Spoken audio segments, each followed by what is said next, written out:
In this video, I'm going to show you how to tag people on an Instagram post.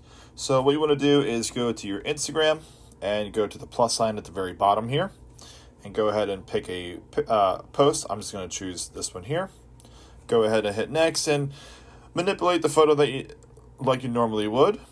And then from here, you can go ahead and add a caption, but what you really want to focus on if you want to tag somebody in this is right below it where it says tag people. So go ahead and hit tag people, and you can type push anywhere on the photo where you want to tag someone if you have multiple people or you want a certain spot, but it doesn't really matter. Just tap anywhere you want on the photo. So I'm just going to tap, and I'm going to type myself in here.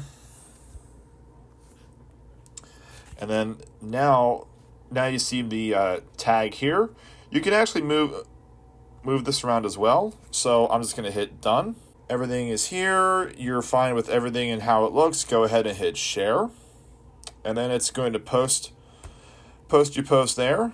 And then once it's posted, go ahead and click on the photo, and that tagged person is there. You will get the notification if you're tagged in someone else's post. So it's real easy. Hope you guys liked the video. It's very simple to tag someone in an Instagram post, and we'll see you in the next one.